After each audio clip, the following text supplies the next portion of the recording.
Gì? Ủa? Đi ra vậy? Đi ơn à? Có ai đâu. Hôm này sao khỏe không? Cũng vậy.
Nên cái việc này là hiến đạo là một trong những cái việc này là ý nghĩa nhân không trong cái đạo đức của đạo làm người, thì chúng ta đòi gặp nhiều ơn nghĩa khác nhau, trong đó cha mẹ được xem là những cái câu nghĩa rộng là những lời đã tạo nên hình hài để bắt đầu cho mình sự sống trên cuộc đời.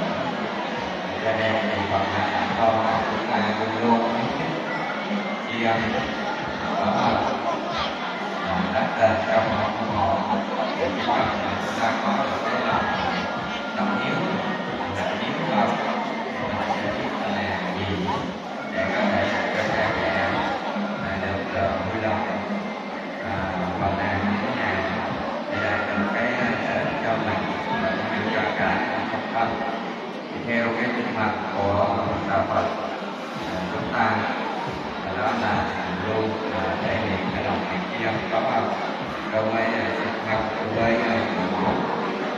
Thì cho nên là cái buổi lễ này được xem là lễ Vu Lan tháng Hợi, đây là ngày Phật nghỉ, ngày báo hiếu sinh thân, nên cái điều ý nghĩa của những Vu Lan là như vậy. Thì quý Phật tử chúng ta đã được về tham dự. Thì trong đạo tràng của mình hiện tại thì như trong đạo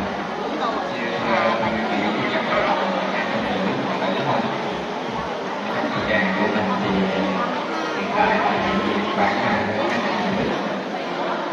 theo mấy Phật tử chúng ta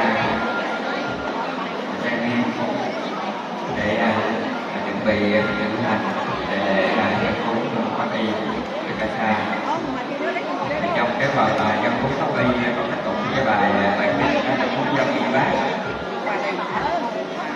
Còn bài kinh cúng dân y bác này những tự nào người ta thuộc thì theo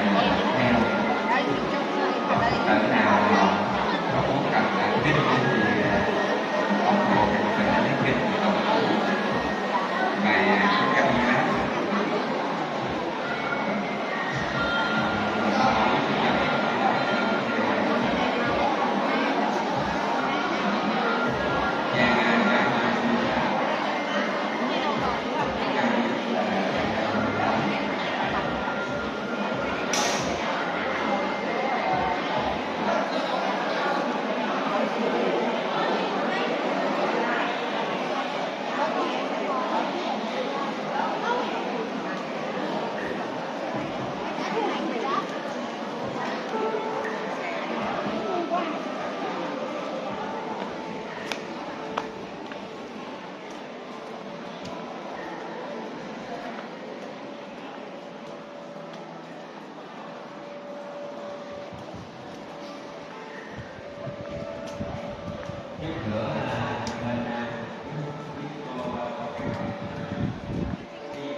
cái con bay vậy.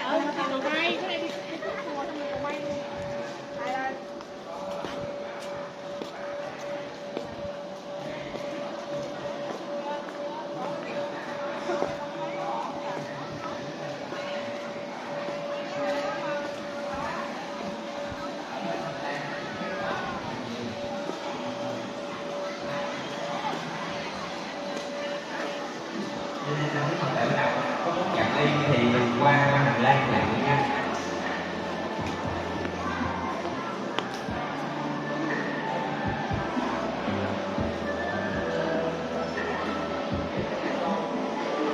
Có cái bao cái bao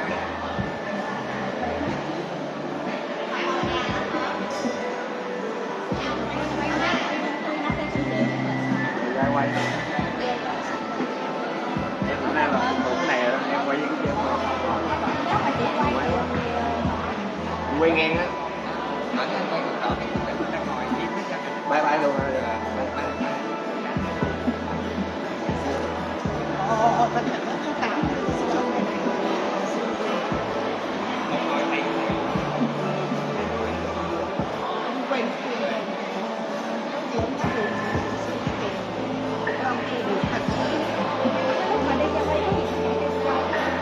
Cái nào quay được quay đi, đợt này là em quay lên cao rồi không. Đợt trước chạy tới chạy luôn quay không kịp. Chia ra ngựa gì?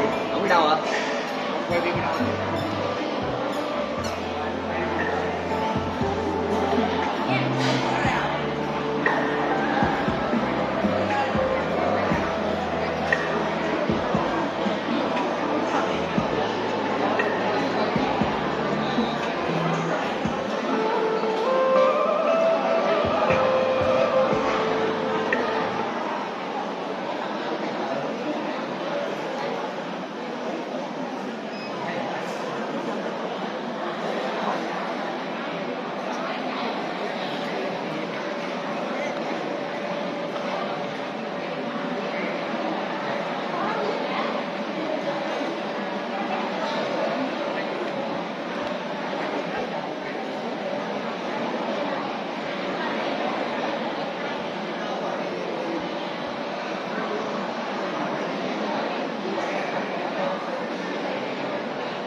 Giá bò cái tiên.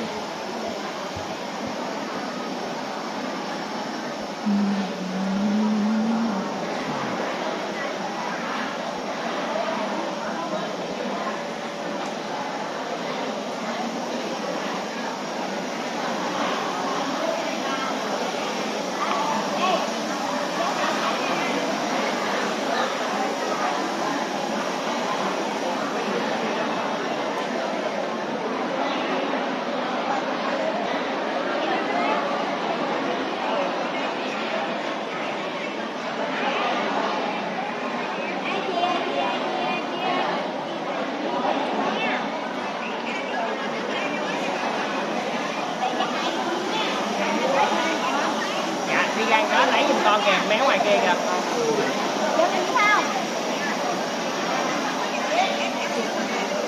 Rồi rồi.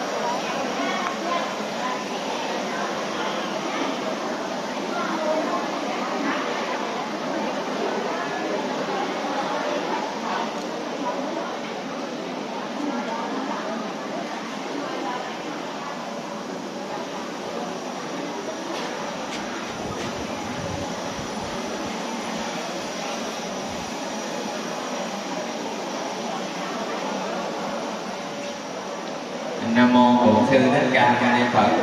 Kính bạch trên thượng tọa thượng chủ cùng chư đại đức tăng, chư đại đức ni. Vào giờ này đạo tràng chúng con đã trang nghiêm và thanh tịnh. Chúng con cung thỉnh quý ngài Quang Lâm đến điện để chứng minh cho pháp hội Vu Lan Thánh hôm nay. chúng con kỳ thiền bái lệnh Chư Tôn thiền đức quan âm trong điện để chúng ta cho đại lễ để dân cũng phát huy sáng hôm nay. A Di Đà Phật.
Con uống gì?